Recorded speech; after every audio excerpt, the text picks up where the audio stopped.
Welcome back to Inside City Hall, where we are discussing the redrawing of congressional districts with Dick Dadey, Susan Lerner, and Assemblyman Hakeem Jeffries. Assemblyman, let me start with you. You know, respectfully, some people out there might consider this sour grapes that you are complaining about where the judge has drawn the lines, because you're interested in running for Congress, and your house was redrawn out of the district that you were planning on running for.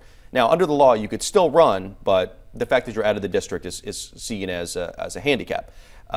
How would you respond to that? Well, I've actually been through this experience before, and so when I run for the legislature in 2000, done well, got more than 40% of the vote, turned around, prepared to run again 2002, received a phone call, was told that the lines have just come out and my house had been drawn out of the district by a block. And so it was a lesson in the toughness of politics as it's played in Brooklyn in the legislature.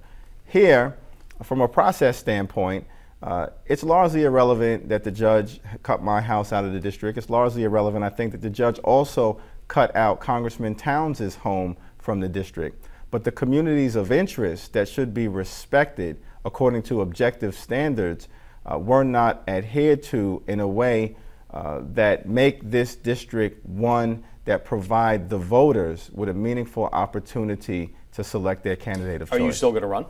Well, that's a hypothetical question, and I expect. No, that's not hypothetical. Well, you were running, and are you still running? I'm certainly still a candidate. If the lines remain the same, I'll be a candidate. If the lines are changed, as I expect that they will, I'll be a candidate. But this fight is one that is bigger than any individual person. It's not about Hakeem Jeffries. It's not about Congressman Towns. It's not about any other candidate.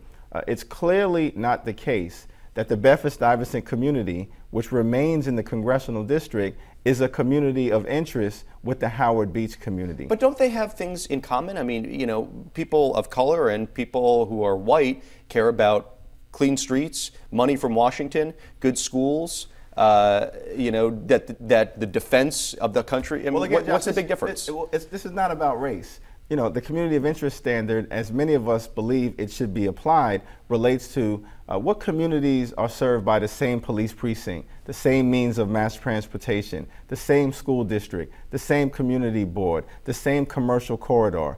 And in this particular instance, as it relates to some of the lines that have been drawn by this court, that community of interest standard hasn't been respected. That's interesting. Okay, interesting. Good point. Susan, go ahead. Well, I was going to say that there's much more than race at factor here. There are so many different demographic factors that make up a community, and one of the things that's advantageous to the discussion that we're having is the court has set forth the standards that they're applying, and it allows us to have a discussion about what makes up the communities of Brooklyn that should be represented, as opposed to having to guess, as we would with the LAT4 maps, with the official maps drawn by the legislature, just what it is that they're looking at. It's one of the things that I think makes this a good discussion. We know we're talking about communities of interest. We know that's important to the court, and we're able to have an intelligent discussion about what the community should be. We can have an intelligent discussion, but what's really been lacking up there is any kind of forward policy movement. We've seen this circus play out again, and it has played out over the last 40 years in Albany, where the legislators want to control the process, which is why we need an independent redistricting commission. We cannot let this opportunity pass us by without encouraging the governor to use the power of his pen to take the pen out of the hands of the legislature. How legislators view this issue and where they stand on this issue really depends upon whether they sit in the minority or in the majority. We've seen them flip-flop on this issue, and we do not want to let them walk out of this session without getting the reform that they've long promised. But you concede that ultimately the legislature is going to have control of this commission, or ultimately have control. I mean, my question is, you have talked, and many would say rightfully so, about the need for independent redistricting for many, many years now. Is there anything more you can do to actually take the power out of the legislature's hands and do it in something that is actually independent? No. I mean, the sad thing is no, because of the way in which our government is structured and how we amend the Constitution. And Josh, I think what's important here in terms of the proposal that's on the table with the constitutional amendment is that you would take out some of the partisanship that drives the process in the legislature, where incumbent political parties have the capacity and the ability to draw lines to preserve their respective majorities.